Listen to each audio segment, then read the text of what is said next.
નમસ્કાર, આપ જોઈ રહ્યા છો નેશન પ્લસ ન્યૂઝ. હું છું આપની સાથે હેતલ ભગત. વડોદરાના પોલો ક્લબ ખાતે વહેલી સવારે સ્વિફ્ટ ડિઝાયર ગાડી તેમજ પીએફ ગાડી વચ્ચે અકસ્માત સર્જાતા મામલો પોલીસ સ્ટેશન ખાતે પહોંચ્યો હતો. વડોદરાના પ્રખ્યાત પોલો ક્લબ ખાતે વહેલી સવારે આશરે 4:30 વાગે પોલીસને વર્દી મળી હતી. કિયા સેલ્ટોસ ગાડીને ટક્કર મારી હતી, જેમાં સ્વિફ્ટ ડિઝાયર ગાડીમાં ગાડી ચલાવનાર તેમજ ગાડીમાં બેસનાર લોકો દ્વારા દાદાગીરી તેમજ અભદ્ર ભાષાનો પ્રયોગ કરવામાં આવ્યો હતો. આ મામલાની જાણ કંટ્રોલની કરતાની સાથે જ નવાપુરા પોલીસ સ્ટેશનનો સ્ટાફ પોલો ક્લબ ખાતે આવી પહોંચ્યો હતો, જ્યાં પોલીસ દ્વારા સઘન તપાસ હાથ ધરાતા જાણવા મળ્યું હતું કે સ્વિફ્ટ ડિઝાયર ગાડીમાં સવાર એક ઇસમ લથડિયા ખાતો હતો.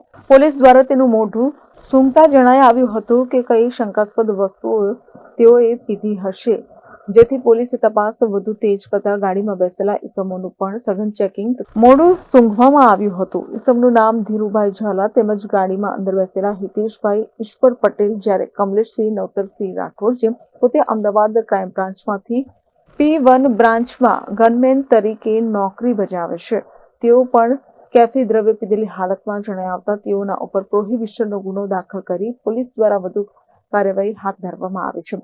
કમલેશસિંહ નરવતસિંહ રાઠોડ અમદાવાદ ક્રાઇમ બ્રાન્ચના P1 બ્રાન્ચમાં ફરજ બજાવતા હોવાથી તેઓની સામે ખાતાકીય કાર્યવાહી માટે પણ પોલીસ દ્વારા તજવીજ હાથ ધરવામાં આવશે.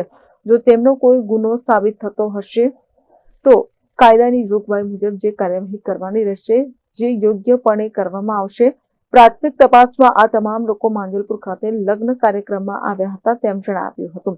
આ સમગ્ર મામલાની વિસ્તૃત માહિતી વડોદરા શહેર પોલીસના સી ડિવિઝનના એસીપી અશોક રાઠવા દ્વારા પત્રકાર પરિષદ યોજી કરવામાં આવી હતી.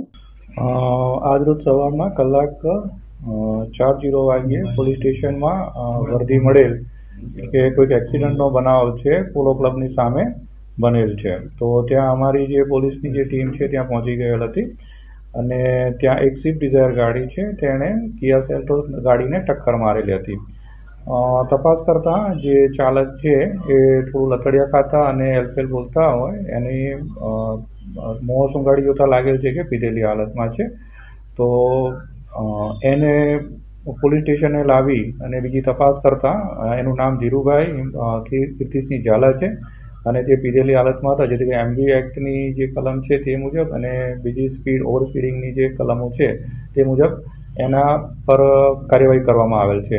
બાદમાં જે ગાડીમાં હતા એ ઈસમો છે એને ચેક કરતા એકનું નામ ઈસમ હિતેશકુમાર ઈશ્વરભાઈ પટેલ અને અન્ય જે વ્યક્તિ છે કમલેશસિંહ નરવતસિંહ રાઠોડ, એ બે વ્યક્તિઓ હતા. એમાં કમલેશસિંહ નરવતસિંહ રાઠોડ છે તે અમદાવાદ ક્રાઇમ બ્રાન્ચમાં છે, P1 બ્રાન્ચમાં ગનમેન તરીકેની કામગીરી કરી રહ્યા છે. તેઓ પણ પીધેલી હાલતમાં જણાઈ આવેલ હતા અને તેના પર ભાઈ પ્રોહિબિશન એક્ટની કલમો હેઠળ ફરિયાદ નોંધી અને આગળની કાર્યવાહી કરવામાં આવેલ છે.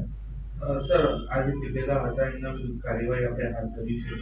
આગળ પોલીસની જોગવાઈ મુજબ કયા પ્રકારની કાર્યવાહી થશે ને આ અંગેની જાણ આપણે અમદાવાદ પોલીસ કે અમદાવાદ ક્રાઇમ બ્રાન્ચને કરી? જે તે વખતે આ લોકોને સ્ટેશન ડાયરીના આધારે એ લોકોના જે મેડિકલ ટેસ્ટ એ કરવામાં આવેલ છે. બાદમાં એની વિરુદ્ધમાં ફરિયાદ નોંધવામાં આવેલ છે અને પોલીસ કર્મચારી હોય જે તે ડિપાર્ટમેન્ટને છે એની જાણ કરવામાં આવશે અને ત્યાંથી જે ખાતાકીય રાયની જે કાર્યવાહી છે તે ત્યાંથી હાથ ધરવામાં આવશે. સર, આ આખો મામલો છે સામસામે કઈ ગાડી અથડાઈ હતી, કઈ ગાડી જમા લેવામાં આવી છે, શું કહેશો? આમાં જે સ્વિફ્ટ ડિઝાયર ગાડી છે એ જમા લેવામાં આવેલ છે, કેમ કે એના તરફથી એક્સિડન્ટ કરવામાં આવેલ છે. જે આરોપી પકડાયા છે તે ક્યાં આગળ શું કરવાનું? જે આરોપીઓ છે માંજલપુરમાં કોઈક ને ત્યાં લગ્નમાં આવ્યા હતા અને ત્યાંથી એ રિટર્ન થઈ રહ્યા હતા. સર, સામાન્ય સંજોગોમાં આ રીતે પીધેલા હાલતમાં કોઈ મળી આવે પોલીસ કર્મી, કયા પ્રકારની કાર્યવાહી કરવામાં થાય? મોટે ભાગે અમારા ખાતામાં છે ત્યાંની જે એક ઇન્ક્વાયરી કરવામાં આવતા હોય છે અને પછી એના પર ડિપાર્ટમેન્ટલ ઇન્ક્વાયરી લાગતી હોય છે અને એના આધારે જે કંઈક સાબિત થાય એના આધારે હલકી સજા અથવા તો ભારે સજાની કાર્યવાહી કરવામાં આવતી હોય છે. કેમેરામેન નવનીત પ્રણય સાથે Satyam Navajkar, Nation Plus News Vadodara. સમાચારોના સતત અપડેટ મેળવવા માટે અમારી નેશન પ્લસ ન્યૂઝની યુટ્યુબ ચેનલને સબસ્ક્રાઇબ કરો, બેલ આઇકન દબાવો અને જોડાયેલા રહો ફેસબુક, ઇન્સ્ટાગ્રામ અને ટ્વિટર પર.